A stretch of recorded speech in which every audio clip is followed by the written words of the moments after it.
प्रभात प्रिय विद्यार्थियों, Sarvodaya science college की ऑनलाइन क्लास में आप सभी लोगों का स्वागत है। इसके पहले वीडियो में हम लोगों ने पढ़ा था शब्द और शब्द के प्रकार में दो प्रकार पढ़े थे, स्रोत या इतिहास के आधार पर और दूसरा रचना बनावट या व्युत्पत्ति के आधार पर।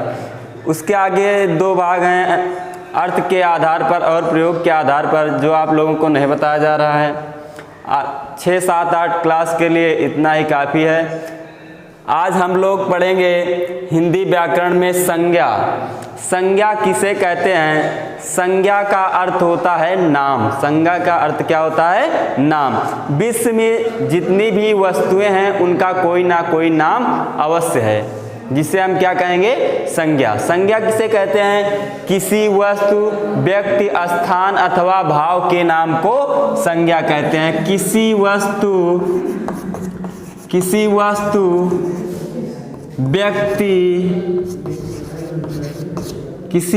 व्यक्ति, स्थान अथवा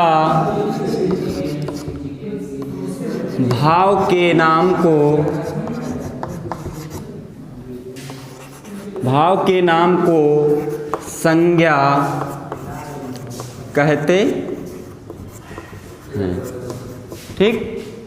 किसी वस्तु, व्यक्ति, स्थान अथवा भाव के नाम को संज्ञा कहते हैं। किसी वस्तु, व्यक्ति, स्थान अथवा भाव के नाम को क्या कहते हैं? संज्ञा कहते हैं। जैसे कानपुर, ठीक, कुलदीप, बुढ़ापा,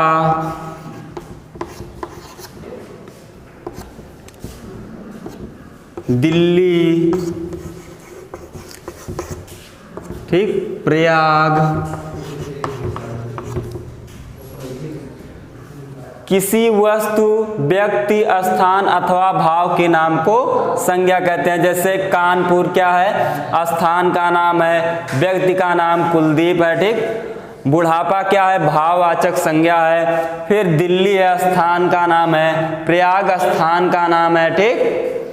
अब हम संज्ञा के भेद जानेंगे। संज्ञा के मुख्यतः कितने भेद होते हैं? संज्ञा के भेद, संज्ञा के मुख्यतः अगर देखें तो हिंदी में कितने भेद होते हैं? 3 भेद होते हैं। हिंदी में संज्ञा के मुख्यतः कितने भेद होते हैं? 3 भेद होते हैं। व्यक्तिवाचक संज्ञा,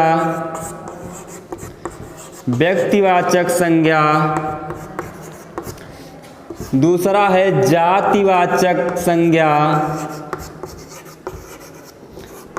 और तीसरा है भाववाचक संज्ञा।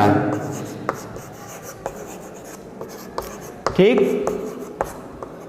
हिंदी में जो संज्ञा के मुख्यतः 3 भेद होते हैं, व्यक्तिवाचक संज्ञा, जातिवाचक संज्ञा और भाववाचक संज्ञा। लेकिन अधिकांश वैयाकरण जो हैं वो संज्ञा के 5 भेद मानते हैं। कितने भेद मानते हैं? 5 भेद। क्योंकि भाई अंग्रेजी में संज्ञा के 5 भेद होते हैं, तो ठीक उसी के आधार पर जो अधिकांश वैयाकरण हैं वो संज्ञा के हिंदी में भी क्या मानते हैं? 5 भेद मानते हैं। एक है 3 आपने देख लिया, व्यक्तिवाचक, जातिवाचक, भाववाचक। एक और प्रकार है द्रव्यवाचक संज्ञा, द्रव्यवाचक या पदार्थवाचक, ठीक, द्रव्यवाचक संज्ञा। और फिर एक और है समूहवाचक या समुदायवाचक संज्ञा, समूहवाचक या समुदायवाचक संज्ञा। तो कितने प्रकार हो गए? 5 प्रकार। कितने प्रकार हो गए? 5 प्रकार हो गए। एक व्यक्तिवाचक, 2 जातिवाचक, 3 भाववाचक, चौथा द्रव्यवाचक या पदार्थवाचक, 5वां है समूहवाचक या समुदायवाचक। ठीक, लेकिन अगर मुख्यतः देखेंगे हिंदी में तो 3 प्रकार की संज्ञा होती है, व्यक्तिवाचक, जातिवाचक, भाववाचक, और अधिकांश वैयाकरण संज्ञा के 5 भेद मानते हैं, तो उसके अंतर्गत द्रव्यवाचक या पदार्थवाचक, और 5वां है समूहवाचक या समुदायवाचक। अब आगे हम पढ़ेंगे एक एक करके व्यक्तिवाचक संज्ञा। क्या पढ़ेंगे? व्यक्तिवाचक संज्ञा। व्यक्तिवाचक संज्ञा किसे कहते हैं? संज्ञा के जिस व्यक्तिवाचक संज्ञा, व्यक्तिवाचक संज्ञा संज्ञा के जिस शब्द से किसी विशेष, एक व्यक्ति विशेष का क्या होता है? बोध होता है, उसे व्यक्तिवाचक संज्ञा कहते हैं। संज्ञा के जिस शब्द से किसी एक विशेष व्यक्ति या वस्तु का बोध होता है, उसे क्या कहते हैं? व्यक्तिवाचक संज्ञा कहते हैं। जैसे प्रयाग, ठीक, कानपुर,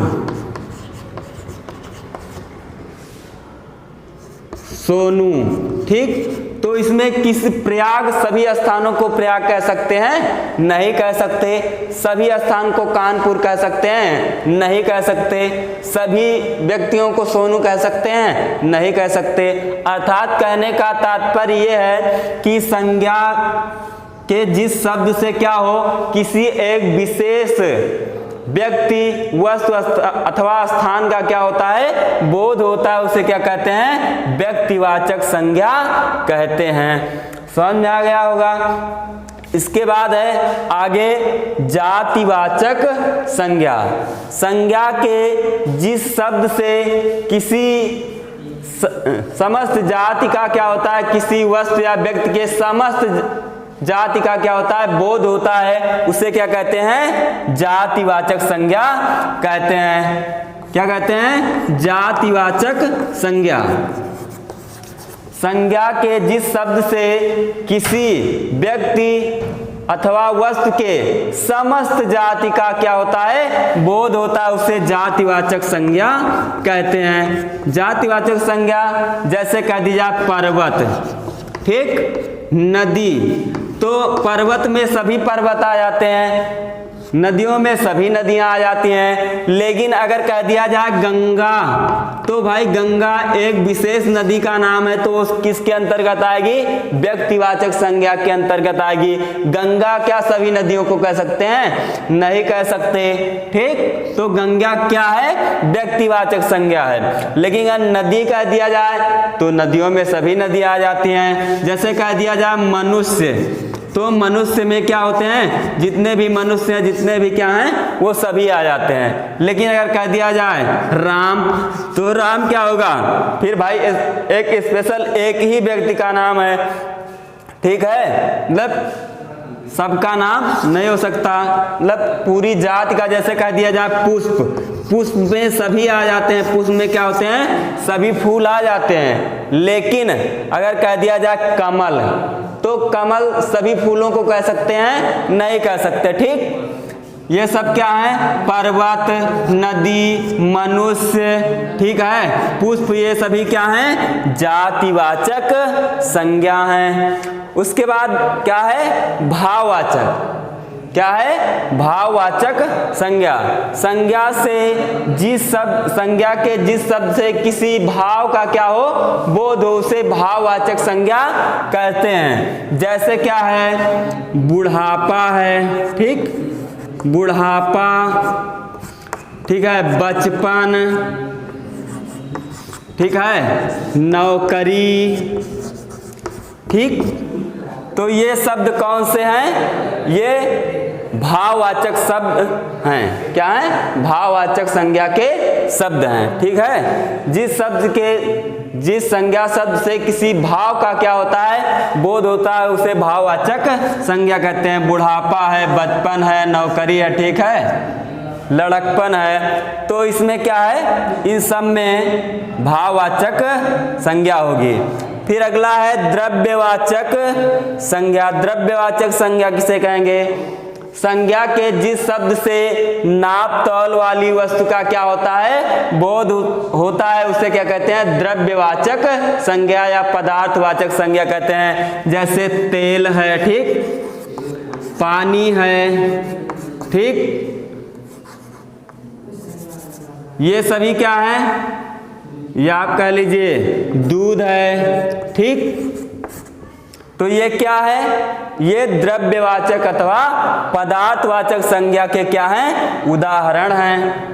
उसके बाद है समूहवाचक संज्ञा। समूहवाचक संज्ञा के जिस शब्द से किसी समूह अथवा समुदाय का क्या होता है, बोध होता है, उसे समूहवाचक संज्ञा कहते हैं। संज्ञा के जिस शब्द से किसी समूह अथवा समुदाय का बोध होता है उसे क्या कहते हैं, समूहवाचक संज्ञा कहते हैं। जैसे हो गया सभा हो गया, ठीक, या मेला हो गया, ठीक, बाजार हो गया, ठीक। तो क्या सभा मतलब समूह का बोध होता है, अर्थात वहां पर एक से अधिक लोग रहते हैं। सभा, कोई सभा होगी तो वहां पर अधिक लोग होंगे। मेला में आप देखते हैं मेले में अधिक लोग रहते हैं। बाजार में, समझ में आ रहा है। जिस शब्द संज्ञा शब्द से क्या होता है, किसी समूह का या समुदाय का बोध होता है उसे समूहवाचक संज्ञा कहते हैं, ठीक।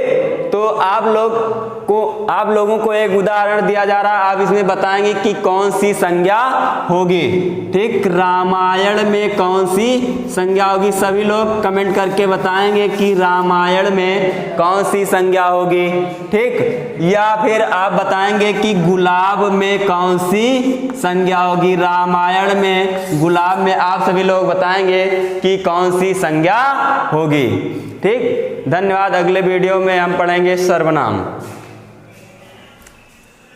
कन्नड़ बना मेरे था।